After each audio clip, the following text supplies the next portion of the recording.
नमस्कार बंधुरा आज के आमी आमेर चाटनी बानाबो तार जोन्नो एखाने आमी आम निये निয়েছি আমগুলোকে আমি এইভাবে দুটো আম আমি এইভাবে লম্বা করে কেটে নিয়েছি। আর দেখুন আমের এই এটা একটু শক্ত হয়ে গেছে। এইরকম আমের চাটনি খেতে কিন্তু দারুণ লাগে। আপনারা হয়তো আমার থেকে ভালো আমের চাটনি বানাতে পারেন, কিন্তু আমি কিভাবে এই আমের চাটনিটা বানাই তার জন্য আপনারা পুরো ভিডিওটা দেখবেন। আশা করি আপনাদের ভালো লাগবে। যদি ভিডিওটা দেখে আপনাদের ভালো লাগে তাহলে অবশ্যই একটা লাইক করবেন, শেয়ার করবেন, চ্যানেলটা সাবস্ক্রাইবার করে নেবেন আর পাশের বেল আইকনটা অবশ্যই বাজিয়ে দেবেন আমি যখন কোনো নিত্য নতুন রেসিপি আপলোড করব সবার আগে পাওয়ার জন্য। আপনারা এই আমের চাটনিটা বানিয়ে বাড়িতে আসা আত্মীয় স্বজনকেও বানিয়ে খাওয়াতে পারেন। এটা বানানো যেমন সোজা, খেতেও কিন্তু দারুণ লাগে। তাহলে চলুন প্রথমে আমি আমটাকে সিদ্ধ করে নেব। আপনারা সিদ্ধ ছাড়াও কিন্তু বানাতে পারেন।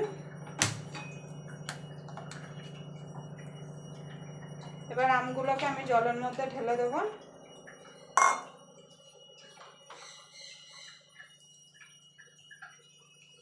দেখুন বন্ধু, আমটা সিদ্ধ হতে হতে আমি একটা ভাজা মশলা রেডি করে নেব।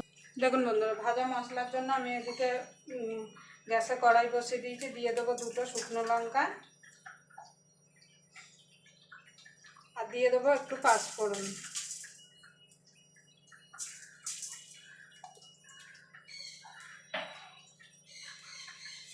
এবার এটাকে একটুখানি ভাজা ভাজা করে নেবো। পুড়িয়ে ফেললে কিন্তু হবে না। যখন সুন্দর একটা গন্ধ বেরিয়ে আসবে তখন কিন্তু নামিয়ে নিতে হবে। পুড়িয়ে ফেললে কিন্তু চাটনিটা তিতা হয়ে যাবে। আমি যেভাবে আমের চাটনিটা বানাচ্ছি আপনারা একবার হলেও এইভাবে বাড়িতে আমের চাটনি বানিয়ে দেখুন।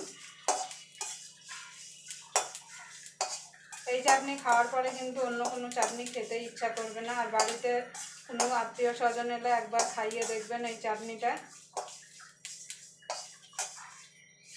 দেখুন বন্ধুরা, ভাজা ভাজা হয়ে গেছে। এবার আমি নামিয়ে নেব। এটা ঠান্ডা হলে আমি মিক্সিতে দিয়ে গুঁড়িয়ে নেব। আপনারা চাইলে শিলনোড়ায় এটাকে বেটে নিতে পারেন। দেখুন বন্ধু, আমটা সিদ্ধ হয়ে গেছে। দেখুন, এবার আমি সাইডে রেখে দেবো। এবার চাটনিটা করার জন্য একটা কড়াই বসিয়ে দেবো গ্যাসে। গ্যাসটা ধরিয়ে দেবো। দেখুন বন্ধু, দিয়ে দেবো সর্ষের তেল। বেশি সর্ষের তেল দেওয়ার দরকার নেই, 1 চামচ দিলেই হবে। দিয়ে দেবো একটা শুকনো লঙ্কা চিড়ে।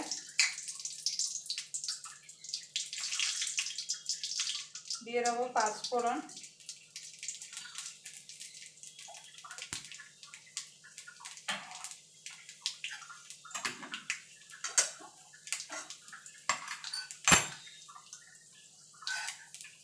দেখুন বন্ধু, ফোড়নটা হয়ে গেছে। দিয়ে দেবো জল।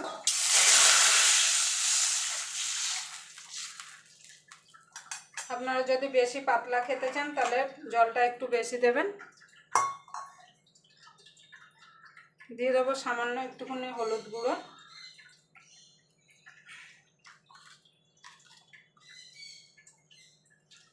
সামান্য একটুখানি নুন। এবার এটাকে ফুটতে দেবো। দেখুন বন্ধুরা, জলটা ফুটে গেছে। এবার দিয়ে দেবো চিনি।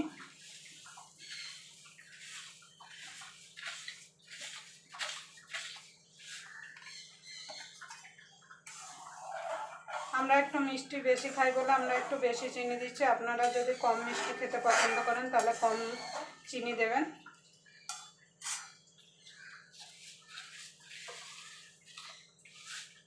এবার এটাকে ফুটতে দেবো। দেখুন বন্ধুরা, চিনিটা গলে গেছে। এবার আমটা দিয়ে দেবো।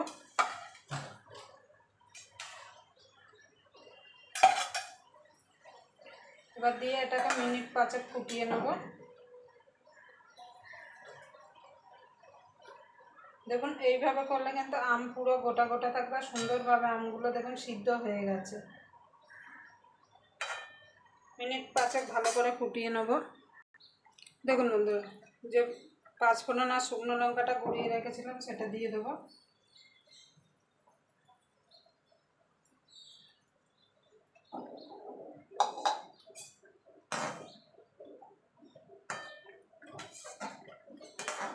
আপনারা অতিথি আপ্যায়নের জন্য এইভাবে কিন্তু চাটনি বানিয়ে নিতে পারেন।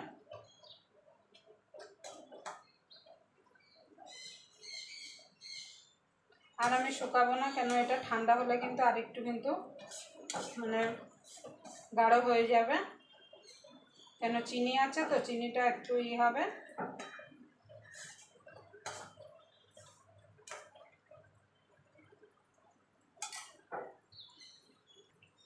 দেখুন বন্ধু, চাটনিটা হয়ে গেছে, এবার আমি নামিয়ে দেবো।